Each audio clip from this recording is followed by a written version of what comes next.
Kokon goes through this daily ritual in the early morning, 7 days a week. I look after my rickshaw. It's my work tool. If it's not properly maintained, I'm a bad worker. It's what feeds me. His old rickshaw weighs 90 kilos, but according to Kokon, riding it isn't the most tiring aspect.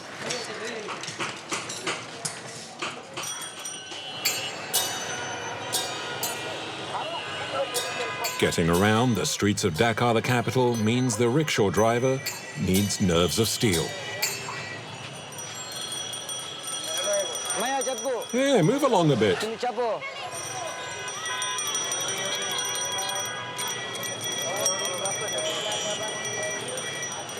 In the streets of Dhaka, there are millions of cars. You need a sharp brain to react quickly. You must think one step ahead to avoid accidents.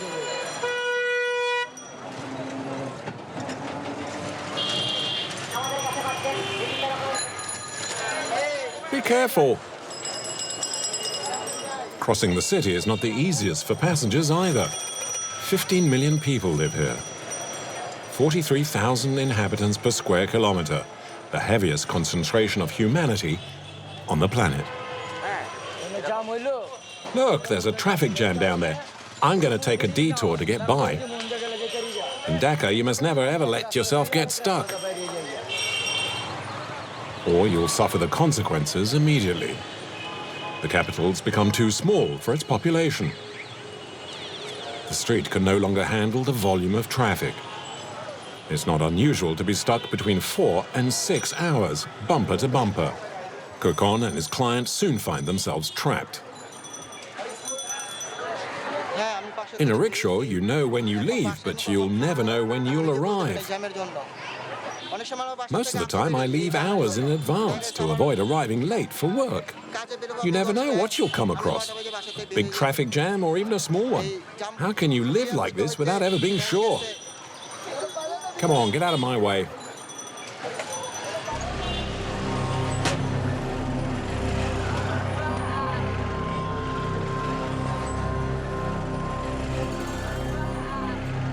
Kokon spends 5 hours a day, 7 days a week on his rickshaw without protest. He cannot afford to complain. He pedals for €3 a day. It's enough to survive on.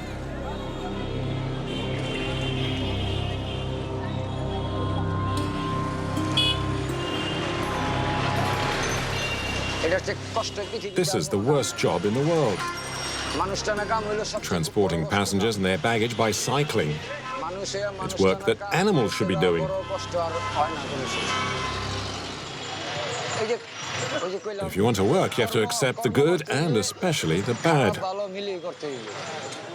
His troubles are by no means over. In a few days, a massive wave of 6 million people will descend on Dhaka and invade the streets of the city. Every year, the capital, Bangladesh, plays host to Ijtima, the largest Muslim pilgrimage in the world after Mecca. But the country's infrastructure is very run down and not able to properly handle the millions of pilgrims. The trains are taken by storm. Move! Come on, get out of it. The greatest risk comes from when we go under bridges. You have to be really careful. Bangladesh is one of the poorest countries in the world. 1 child in 8 is forced to work to help his family. You need to be cunning to earn a potato, crafty to catch a fish, and be ready to suffer to find some gold.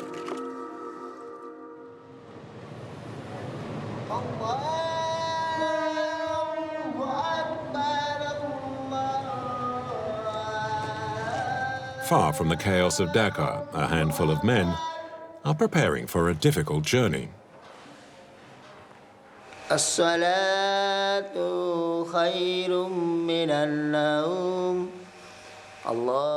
Safiq, the Imam of the village of Mungonj, is accompanying his congregation on the Ijtima pilgrimage.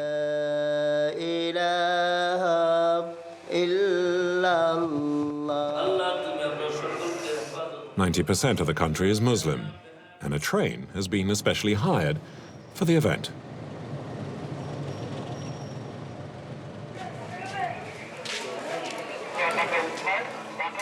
It's the final moments of calm before the chaos begins.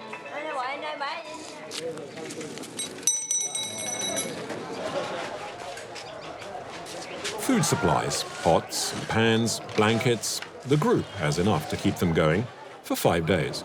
1 hour before departure, Safiq, the imam, checks that nothing has been forgotten. Take care. You need to tighten that up properly. We need to bring everything with us for the Ichema pilgrimage. Water, oil, fruits. Everything that we can. We try to bring as much food as possible, because once we're in Dhaka, in the pilgrimage, there are so many people that it's difficult to get to the shops, and it's almost impossible to move around. The majority of pilgrims are very poor. Many have saved each penny for 2 or 3 months to be able to make the journey. It's a real sacrifice.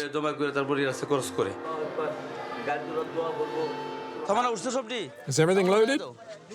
Let's bring what's left on board. Come on. We know the trip will be very hard, especially today with this train. There will be so many people. This will not be a normal journey, especially for those that won't have a seat. Safiq can smile. He reserved their places months earlier. As for the rest, it's a matter of first come, first serve. Move along, this is my place. Have you found your seat? Well, sit down. You, come here. Seat number 6 is free. Oh, this looks good. I think there will be plenty of people this year. Well, you'll just have to sit wherever you can find a place. Is this the train for the pilgrimage? Is this the one? Hundreds of people have crowded onto the platform. It's a race for the last seats available. And to get one, it's each man for himself.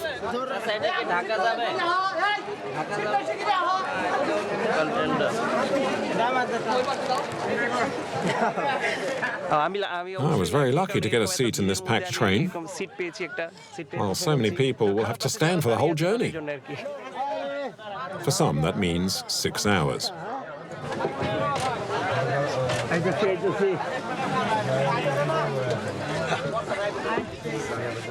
Despite the crush, the joy of being part of the pilgrimage lifts everyone's spirits. Salam alaikum, my uncle, and have a great pilgrimage. To everybody's surprise, the train leaves on time, which catches some unaware. Is this carriage 27? These are fish for my mistress. Do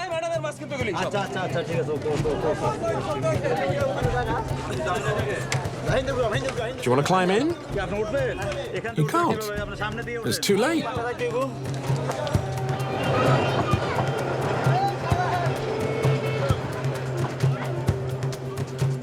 Dhaka is only 200 kilometers away. But in Bangladesh, no one can guarantee what time the train will arrive, as the journey holds plenty of surprises. Oh, that's a good start. I'm happy.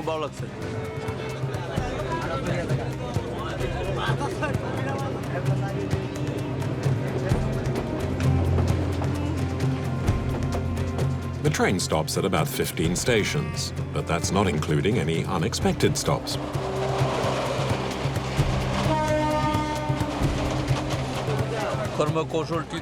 Safiq, the imam, is praying with Doha, a member of his community. It's Doha's 3rd pilgrimage. Well, now it's fine. We're at the start of the trip, and there are still some places.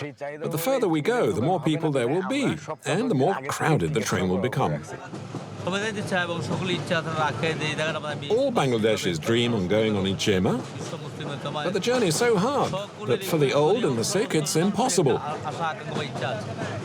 Even rich people give up because of the difficulties.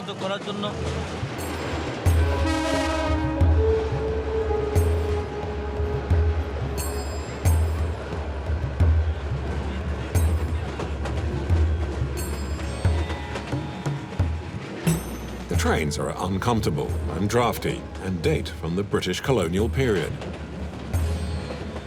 They've hardly been modernized since. 1917. These trains have been used since 1917. Of course, the country has developed. There used to be steam engines and then diesel locomotives like this one. But the carriages have not changed at all. One day, they announced that we would have new, more modern express trains. The people went mad with joy. Everyone said, we'd be able to get to our destinations far more quickly. It'll be fantastic. The seats will be much more comfortable.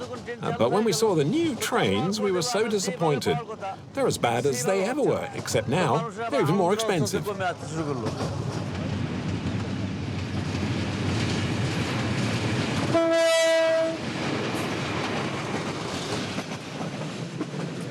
It's best to have brought your own food for the journey, as getting to the restaurant car is quite a challenge. But tormented by hunger, Doha decides to try it. Move your leg, please.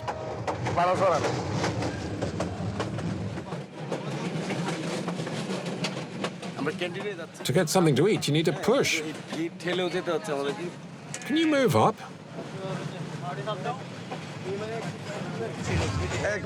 Oh, what a mess.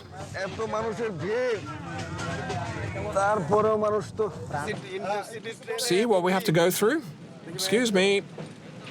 Nobody complains, though, because going by road in Bangladesh is far more dangerous. Oh, my God. In Bangladesh, you have to ride on top of each other to get to where you want.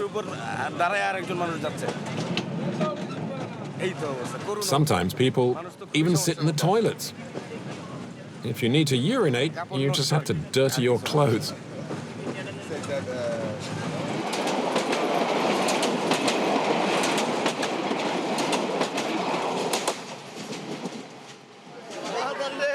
The unexpected stop provides Doha with some relief. This is good, as I don't want to go to the restaurant car anymore. There's no way through. Right, I'm going back to my seat. The thousands of pilgrims, however, are a godsend to the young sellers of vegetable snacks waiting on the platform. Most are orphans, and some have been working from as young as 5 years old. Hot samosas, 5 takas each. How many do you like? My name's Atikul.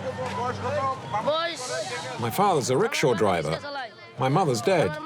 I have 2 young brothers and a sister. The tide of passengers is unending, and getting on board a carriage is now almost impossible.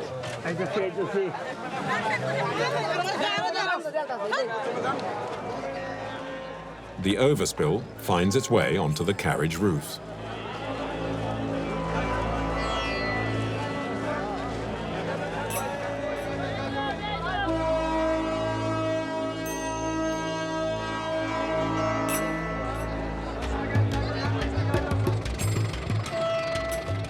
The roof is barely 2 meters wide and slightly rounded, not to mention slippery.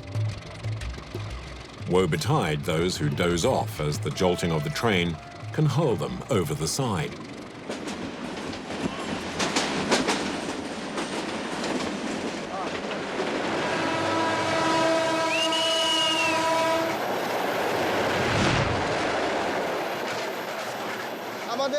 Well, usually you're not allowed to climb on the roof.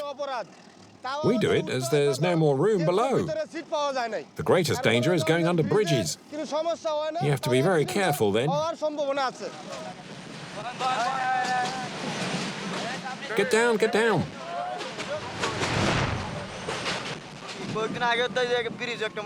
My wife died a few days ago. She wasn't paying attention and was hit by a bridge. She was killed outright. Just how many passengers are killed every year is unknown, but even the most experienced can be caught by surprise. Sit down. The young salesmen earn a living by risking their own lives every day. Asham has been dodging death since the age of 10. I'm not an amateur. I hang on tight. The first time I climbed on top, I was petrified. I couldn't get down, and I cried. A man came and carried me on his shoulders. And from then on, I practiced getting on and off. Now I've taken to the roof like a fish to water. See how I walk? It's okay, no need to move. I can get by, no problem. I can get to one wagon, to another too, see?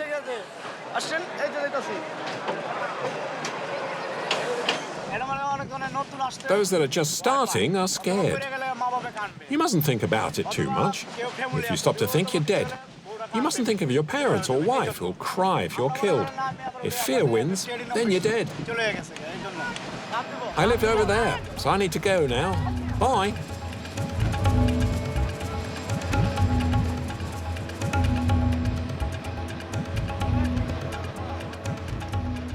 He leaps off the train, which is going at about 30 kilometers an hour.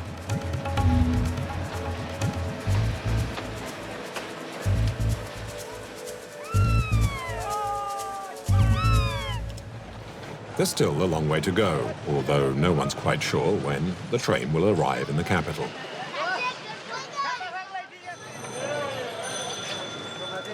In Dhaka, the life expectancy of rickshaw drivers and others who pull carts through the streets seldom extends beyond 40 years of age. Accidents, pollution, and physical wear and tear take a heavy toll. After 3 hours, Kokon can pedal no longer.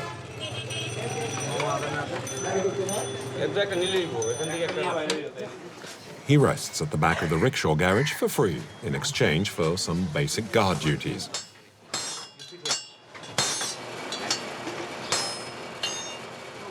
I sleep in this corner. This is my blanket. The mosquito net. And my clothes. The money I save on rent, I send home. I have a wife and 2 children to feed.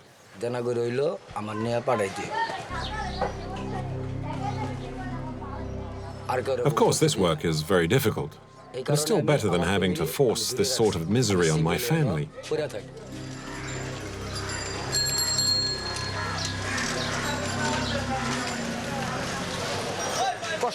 Poor people like me who live with their family are suffering very much. Misery leads to family ruin. Come, I'll show you the slums. Then you'll understand.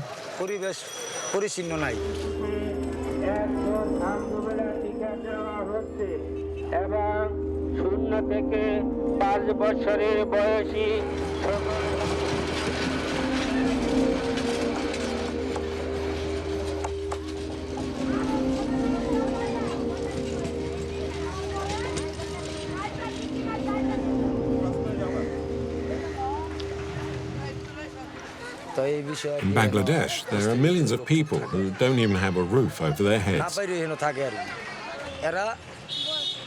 Thousands of rickshaw drivers live in the slums or in the streets. I don't want to, I refuse. I'd rather not live with my family. Those that earn enough can afford a home for their families. The others live like rats.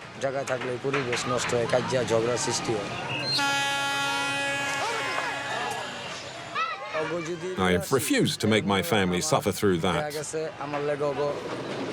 Kokon's sacrifices means his 2 children can attend school. They're lucky, as education rarely comes from the slums. It's resourcefulness that has to be found at an early age. This small band has become skilled at stealing vegetables from the market.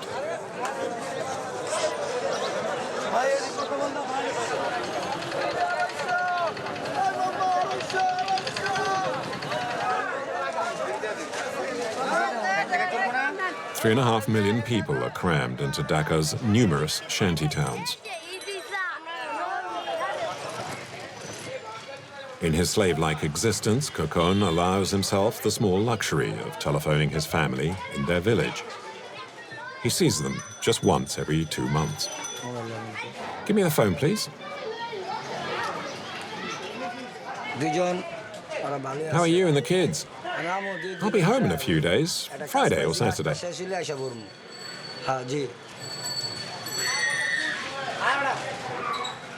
As soon as my daughter's old enough to marry, I'll give up the rickshaw. I'll open a small shop. Otherwise, my daughter's life will be ruined. No one wants a rickshaw driver as a father-in-law. It's too miserable. It's embarrassing. And in the meanwhile, in order to pay for my daughter's dowry, I have to keep peddling.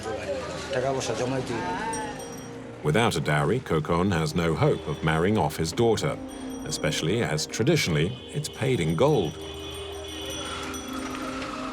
The goldsmith's neighborhood is Tanti Bazaar, in the old part of Dhaka.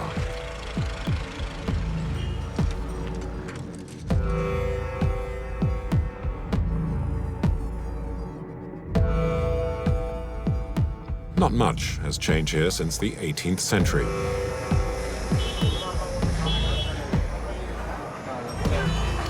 "3,000 people work here, melting and fashioning gold.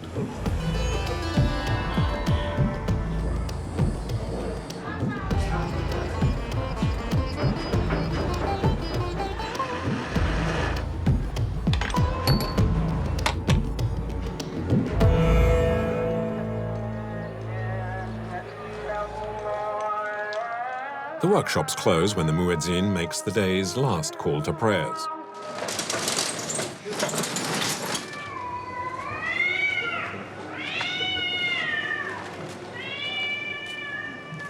Three shadows slip discreetly through the streets of the gold district at about 9 in the evening.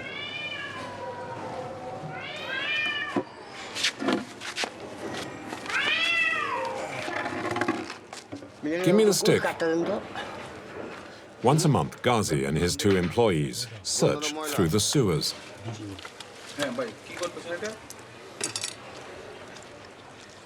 These are the wastewaters from the goldsmiths. The workshops are just behind, and their pipes empty out here. Thousands of litres of human waste end up down the opening to the sewer. When they work the gold, there's always some dust that flies off. And when they go to the toilet, it goes down into the sewers. Now, if we can collect that gold dust, it will earn us enough to eat. Shall we empty all the water? Of course. It's a process that will take all night.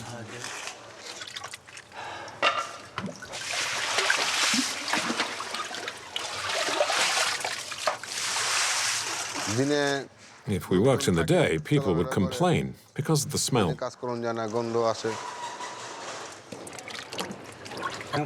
The smell doesn't bother me anymore. Gold has to be earned, and to find it means diving down.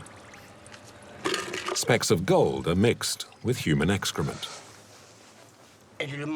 Now I'll squash down all the mud in one pile below my feet. And once it's packed together, I'll put it in the bucket. For the first few years, Shah Alam felt nauseous, but now no longer even complains.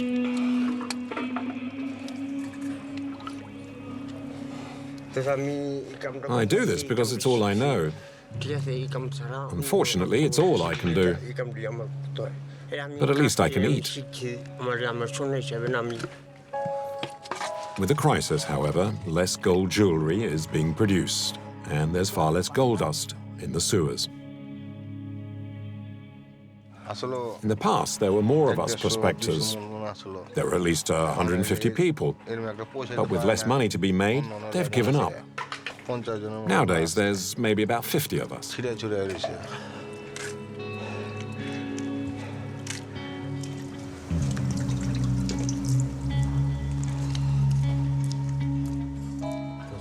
The water's cold this time of year.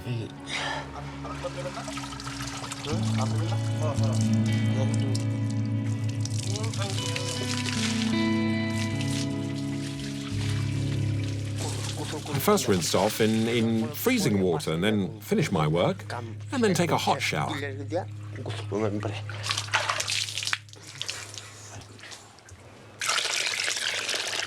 Ten hours work to fill 2 buckets with mud, which then needs to be sifted.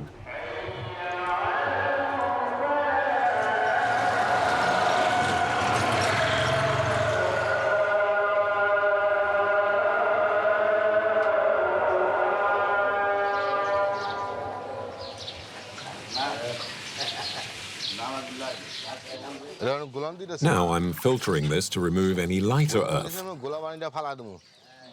All that'll be left is the heavier substances.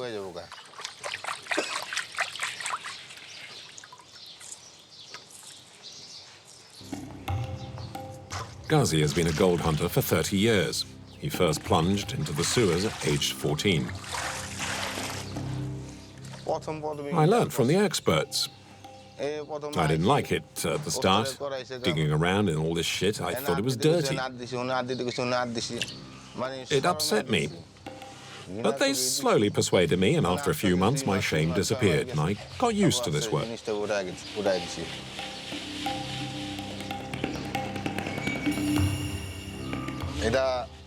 I still can't see any gold, but I feel there is some. There's one more stage. It's a delicate operation, and it's uncertain if there'll be enough gold to pay all 3 of them.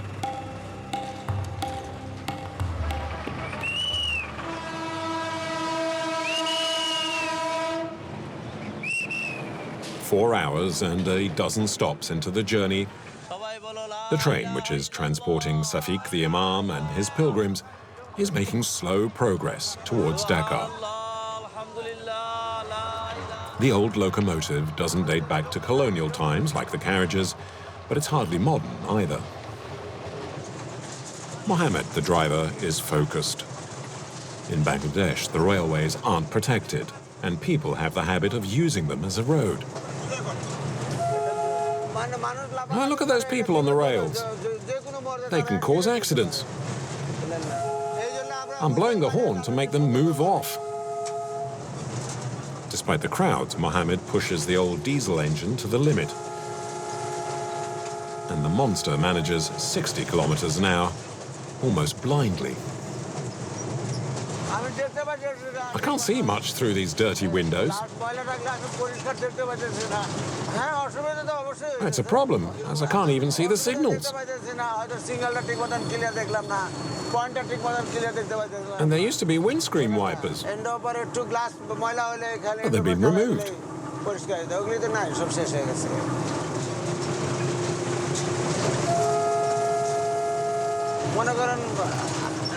And a speedometer would be good too, but we don't have one. And an emergency brake would be helpful, but we don't have that either.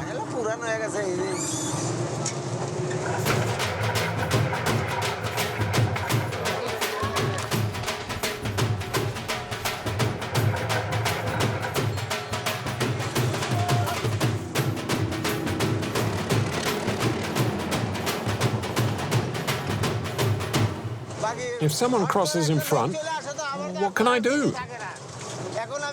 If I suddenly brake, the carriages will tip over and thousands will die. So I just carry on. I don't brake. I've never had an accident, thank God. Not one accident in a 30-year career. Nevertheless, danger is never far away on the train. For some, it's even exciting. Fearless street kids have even made it their playground. They call themselves the Train Kings. With nothing else to do today, We fool around, being stupid. My parents don't want me to climb on top of the train, saying I should look for a job selling tea instead. But I don't want to. Up here, we're free. But we know that if we fall off, no one will look after us. That's just how it is. If I fall, the dogs will eat me next to the track. Yeah, you'll end up as dog food, all right.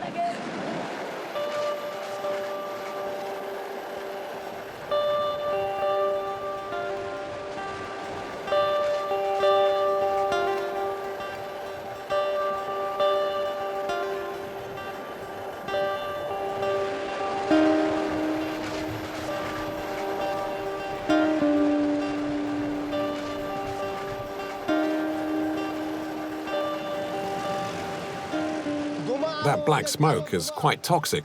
It's not good for your health.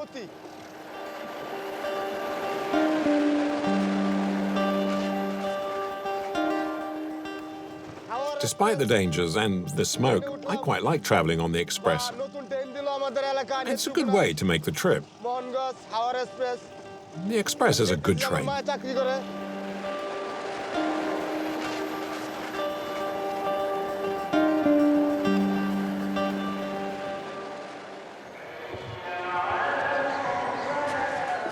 In Dhaka, Ghazi, the gold prospector, will finally find out how many grams of precious metal he's recovered from the bottom of the sewers.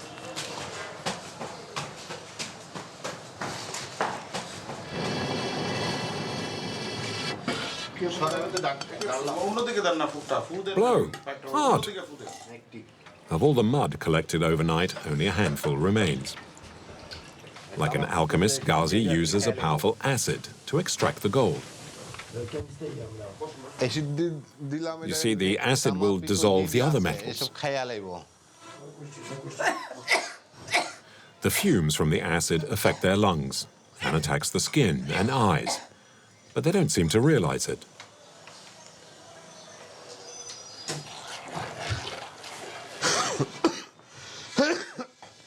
It's very bad for the lungs. It can give you asthma. To separate the gold from the mud, Ghazi uses mercury, a very toxic substance.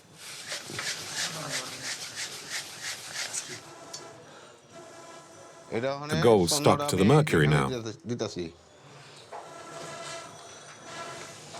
Heated to 400 degrees centigrade, the metal gives off toxic vapors, worse than acid. It attacks the workers' kidneys and brains.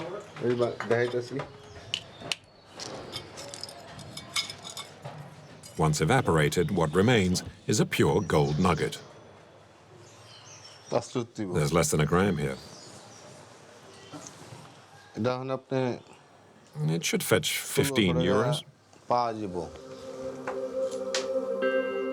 15 euros, a paltry sum extracted from the bottom of the sewers of Dhaka. At one time, I was living quite well off the gold. Now that's all in the past. It's getting worse, day by day. I should have stopped. I made the wrong choice, and it saddens me. The gold cycle is endless. The three men will sell the gold back to the shop from which it escaped. Here's the nugget.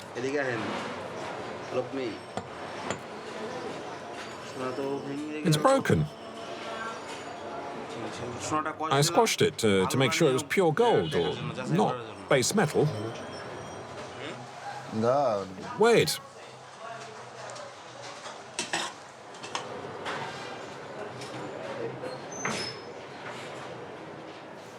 How much will you give me? 11 euros.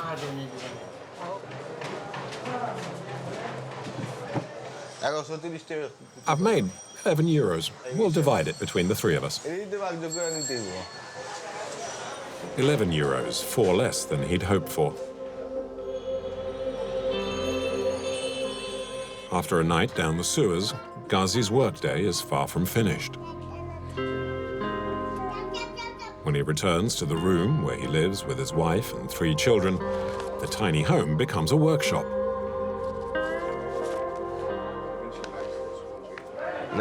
We do this every night with my wife and children. We work until 11 at night. We make 400 of them, for the equivalent of €2.40.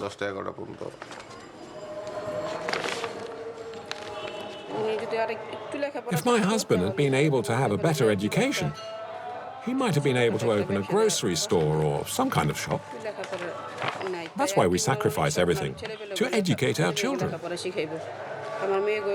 My husband and I are uncultured, but I dream that nobody will be able to say the same of our children, and that they're never ashamed like we are.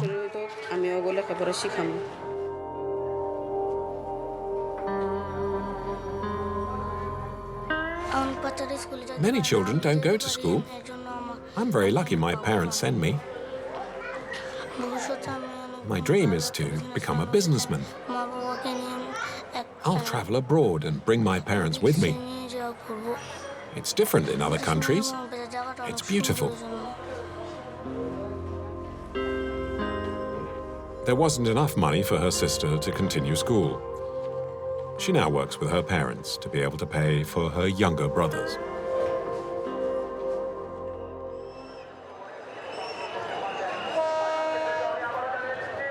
Dhaka is not far away now for the pilgrims. At every stop, the train is literally assaulted. The station master is overwhelmed. All those without tickets needs to buy one as quickly as possible, either at the ticket office or from the inspectors. Controlling such large numbers is impossible, and the only practical measure is to prevent accidents. All those on the roof, please remain seated.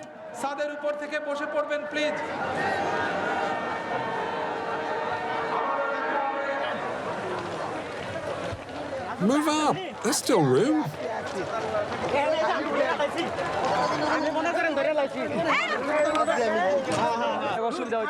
It's war. As soon as the train arrives, it's under attack.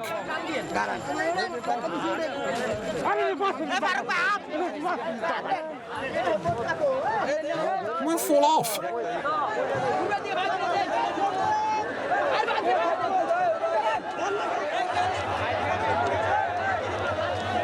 Get out of the way. It's risky climbing up here, and you're pushing us to take our places.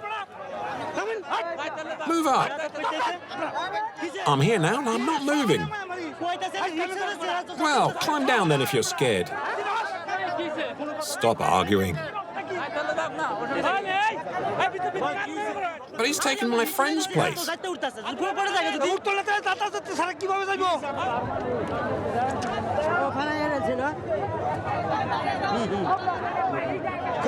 There's too many people. It's packed.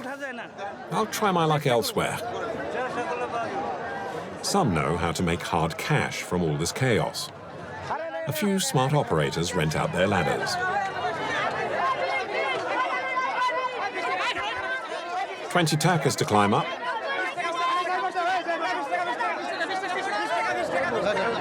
Hoi, you need to pay to climb up here. For 6 people, 30 takas.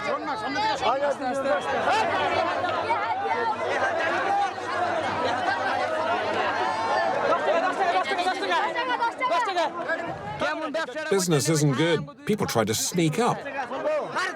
If you want to get up, it's 10 takas. But you charge us money and there's no room. Give me my money back. Me too.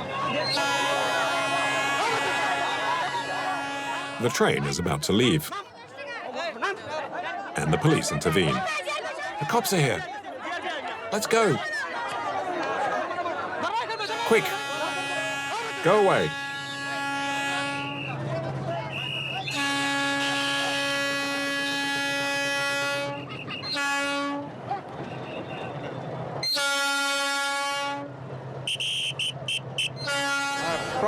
No problem. It's all under control.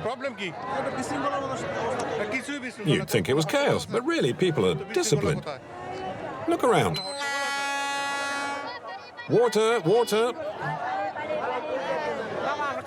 I'll try and go as far as I can, hanging on like this. We all have to die one day. I'll leave it up to Allah.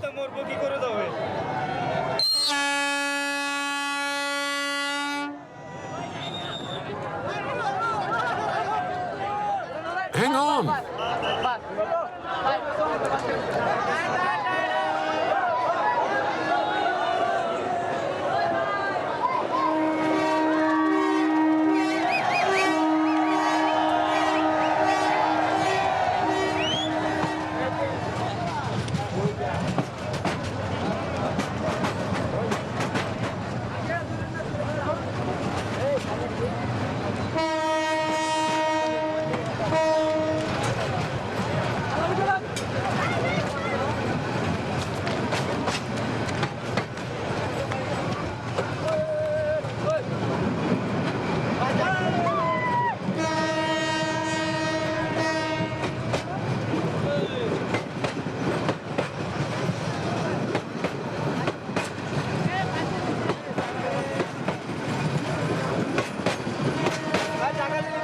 Go on, make some room for me, please.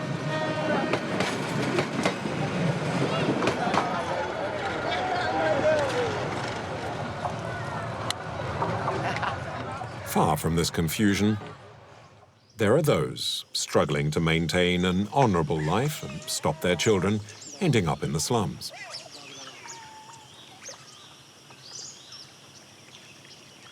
This is the Sundarban in the south of the country, where the river Ganges flows into the Gulf of Bengal. It's the largest mangrove forest in the world. At low tide, the silence is broken by some strange cries.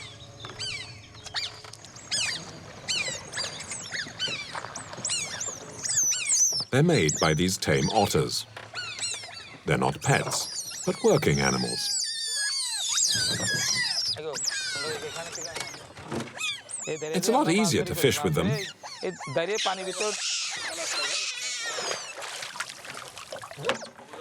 They dive down to the roots, you see. They drive the fish into the nets. Go on, hunt. Using otters to fish goes back many centuries. Like his forefathers, Kumar trained his 4 animals himself. Go, hunt, dive. We live with them, so we understand each other. You see, as soon as I move the stick, they dive. Go on, hunt.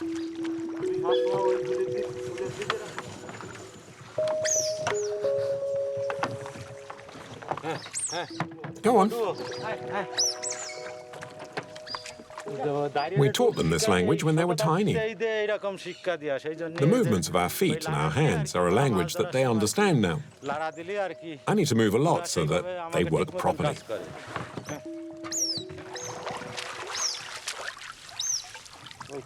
But the nets draw in few fish.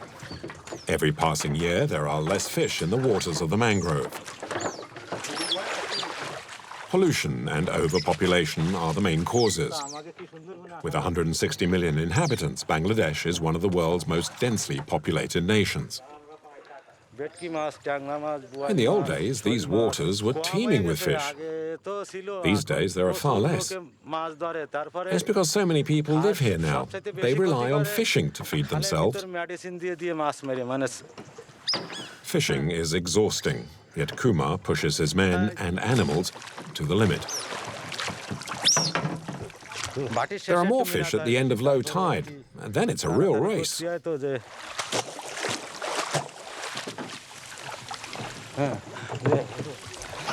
Unfortunately for the fishermen, there's no miraculous catch. Come on, it's finished now.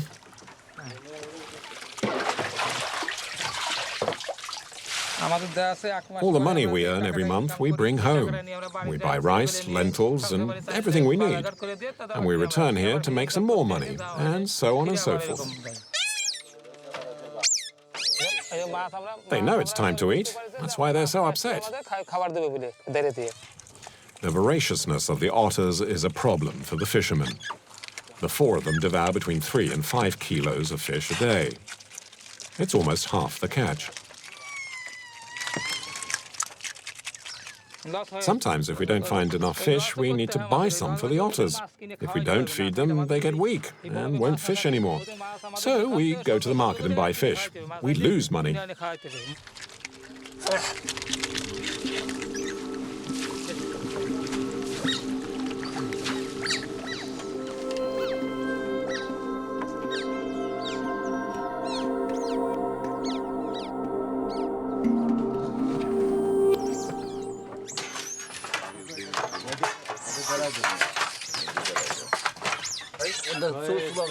It's okay? Can I light up the stove?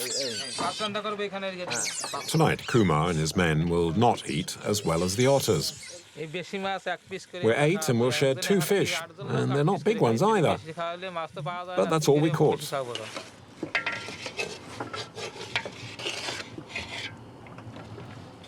This tough, uncomfortable life is not one they think their children will want to follow.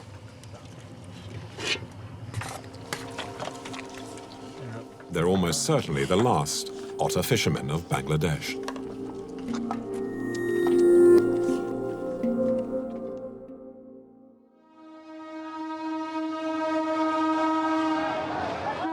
The horn blasts finally announced the arrival in Dhaka. A relief for some, agony for others. You have to block your ears the whole time.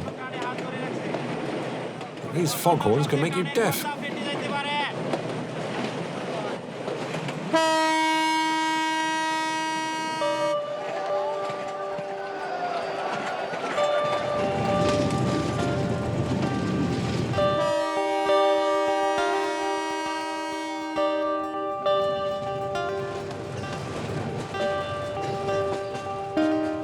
Some pilgrims spent all 8 hours of the journey standing. Others squeezed on top of others. Even the lucky ones, such as Safik and Doha, are at the end of their tether. I'm exhausted, very tired. But I'm happy, because we're close to Dhaka. This hard journey will soon be over.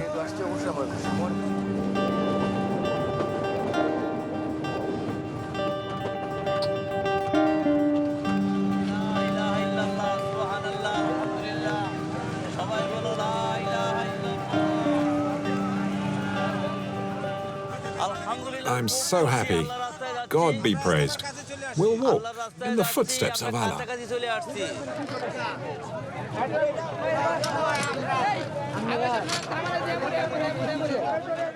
Get the baggage. Hurry up. The hardest thing now for the Imam is not to lose his congregation in the crowds. Go that way and follow the crowds. A tide of humanity, millions of people converge on the prayer sites. Safik and his group will camp out and pray and meditate for 3 days.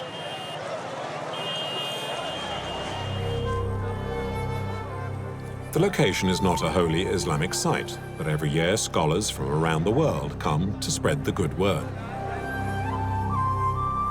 For the 6 million Muslim faithful, following these teachings gives a sense to their lives. In Bangladesh, a life often made up of sacrifice.